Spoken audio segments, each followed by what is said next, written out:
La parole est à Monsieur Jean-Pierre Magy pour 10 minutes.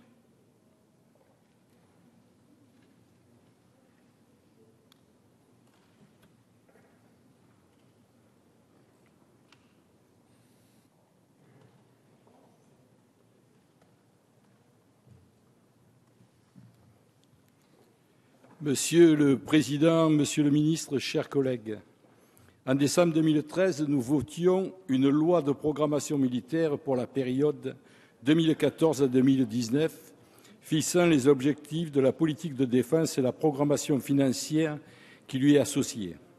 Or, depuis, le contexte a évolué. D'autre part, les dramatiques attentats survenus à Paris en janvier dernier ont démontré la nécessité d'un déploiement accru des forces sur le sol national, tant pour garantir la sûreté des populations que pour participer à la lutte contre le terrorisme. D'autre part, la multiplication des crises en Afrique et au Moyen-Orient a contraint l'armée française à déployer des moyens importants sur des théâtres nouveaux, notamment dans la bande sahélo-saharienne et en Irak, pour des opérations militaires de contre-terrorisme exigeantes. Est donc venu le temps de vérifier, d'une part, la bonne adéquation entre les objectifs fixés dans la loi de programmation militaire et les réalisations, et d'autre part, d'affiner certaines des prévisions qui y sont inscrites, notamment dans le domaine de l'activité des forces et des capacités opérationnelles. Face à ce nouveau contexte stratégique, une actualisation s'est avérée nécessaire, d'autant plus qu'elle était prévue pour cette année dans la loi de programmation militaire. Dès lors, en sanctuarisant les crédits de la défense à hauteur de 31,4 milliards pour 2015 et en dégageant 3,8 milliards de crédits supplémentaires pour couvrir les 4 prochaines années, le Président de la République a fait le choix nécessaire de renforcer les capacités d'intervention de nos armées. Ce choix, il fallait l'assumer et le groupe radical républicain démocrate et progressiste le salue. Il permettra de réaliser les adaptations indispensables, sans remettre en cause les grands principes de la stratégie de défense et de sécurité nationale énoncés dans le livre blanc, pas plus que les grands équilibres de la programmation militaire. D'autant que l'actualisation de la loi de programmation militaire permet de sécuriser les ressources financières dont bénéficie le ministère, puisque la majeure partie des recettes exceptionnelles prévues dans la programmation initiale, qui devaient en partie provenir de la cession de la bande de fréquence de 700 MHz, sera remplacée par des crédits budgétaires. Dès l'année 2015 et pour les années suivantes, les ressources de la programmation militaire seront alors constituées des crédits budgétaires de la mission de défense et des seules recettes extrabudgétaires issues de cessions immobilières et de matériel militaire, soit 0,6% des ressources financières totales. Ainsi, avec un financement en hausse et sécurisé, l'actualisation permettra une adaptation tout d'abord en termes d'effectifs. Les attaques de janvier à Paris ont montré que la France, comme les autres États européens, était directement exposée à une menace terroriste en pleine expansion. Face à ce constat alarmant, le Président de la République a décidé que le rythme de réduction des effectifs du ministère de la Défense devait être révisé. La diminution des effectifs de la mission de défense, initialement prévue à hauteur de 33 675 postes, est atténuée de 18 750 et s'établira sur la période 2014-2016 à 14 925 équivalents temps plein. La protection terrestre sera alors renforcée avec une capacité à déployer 7 000 hommes durant une année sur le territoire national et la possibilité de monter jusqu'à 10 000 pendant un mois, ce qui implique la nécessité de porter le format des forces opérationnelles terrestres à 70 000 hommes, au lieu des 66 000 initialement prévus.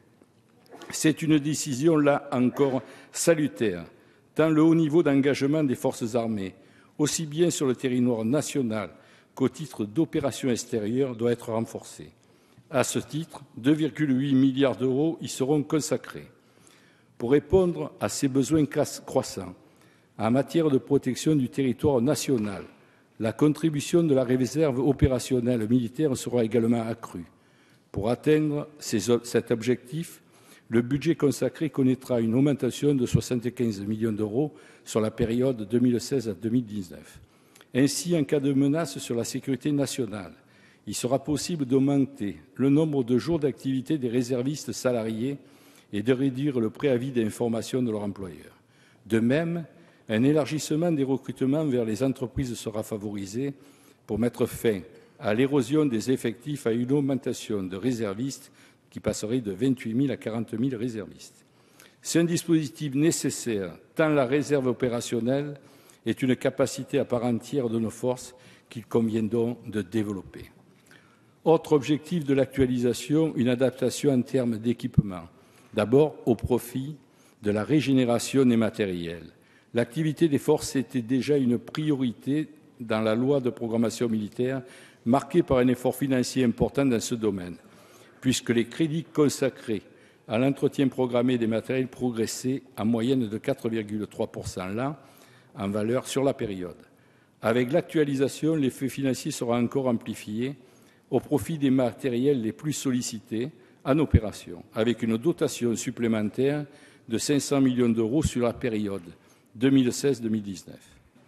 En effet, le niveau actuel des engagements, leur nature et les moyens disponibles pour s'y préparer nécessitent de maintenir dans la durée un potentiel technique des matériels des forces armées suffisant. L'actualisation permettra ensuite une amélioration dans le domaine des équipements critiques, au profit en premier lieu de la composante hélicoptère, avec des achats supplémentaires, mais aussi de la capacité de projection aérienne tactique, avec notamment l'avancement de la livraison de plusieurs avions ravitailleurs. Et enfin, dans le domaine du renseignement, avec de nos capacités d'observation spatiale par l'acquisition notamment d'un troisième satellite. Le projet de loi contient par ailleurs deux dispositifs importants. Tout d'abord, il institue un droit d'association professionnelle des militaires. Ces derniers auront en effet désormais le droit de créer, d'adhérer à des organismes ayant pour objet la préservation de leur intérêt professionnel, de même que sera garanti à ces organismes par l'attribution de certains droits et moyens l'exercice effectif de la mission qu'ils se sont assignés, notamment pour la reconnaissance d'un droit de dialogue social avec la hiérarchie militaire. C'est une évolution importante et nécessaire, d'une part pour que notre législation soit mise en conformité avec la Convention européenne des droits de l'homme, mais surtout pour réussir pleinement le processus de professionnalisation des armées. Ce dernier, engagé depuis 1997, ambitionne de rapprocher de manière générale la nation de son armée et le civil du militaire. Par conséquent, tout en prenant en considération les impératifs liés au statut même de militaire, doivent être offerts à l'ensemble de celles et ceux qui composent nos armées. Un certain nombre de droits et libertés dont bénéficient les compatriotes civils qui ont pour mission de protéger. Autre dispositif important, l'expérimentation d'un service militaire volontaire. Malheureusement, certains jeunes rencontrent aujourd'hui de graves problèmes d'insertion dans le monde professionnel. Dans le texte que nous discutons aujourd'hui, il est proposé de créer à titre expérimental un service militaire volontaire tourné vers des jeunes ayant entre 17 et 25 ans, et ce pour une durée variable de 6 mois à 1 an. Ce dispositif remarquable, puisqu'il ambitionne d'accompagner des jeunes décrocheurs sur le chemin de la socialisation et de l'emploi, en leur offrant une formation globale, militaire d'abord pour une durée d'1 mois. Cette formation élémentaire au sein de l'armée de terre leur apprendra ainsi le goût de l'effort, du dépassement. Elle pourra être l'occasion pour eux de porter assistance aux populations dans le cadre des missions de sécurité civile. Enfin, une formation citoyenne se faisant par une remise à niveau scolaire, un apprentissage des valeurs de la République et des règles de vie en collectivité, ainsi qu'une formation au permis de conduire et de secourisme.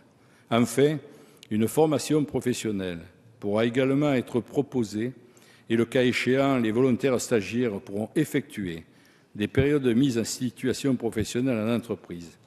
Ce service militaire volontaire présente donc plusieurs avantages qui devront pousser à le généraliser au-delà des 2 années prévues pour son expérimentation, car il est une solution originale et innovante pour l'insertion des jeunes. Il contribue pour les armées au renforcement de la cohésion nationale et aussi à l'esprit de défense, par une diffusion de la culture militaire. Enfin, il apporte pour les entreprises une ressource jeune et ayant acquis les bases de la vie en collectivité et de l'insertion professionnelle. Ce projet de loi actualisant la programmation militaire 2014-2019 donne à la France les moyens de mettre en œuvre un modèle d'armée ambitieux, apte à répondre à l'évolution des enjeux internationaux et aux besoins de sécurisation du territoire national. Par conséquent, le groupe radical, républicain, démocrate et progressiste lui apportera tout son soutien. Je vous remercie de votre attention. Merci, Monsieur Maggi. Prochaine séance cet après-midi à 15 h, suite du projet de loi actualisant la programmation militaire pour les années 2015 à 2019. La séance est levée.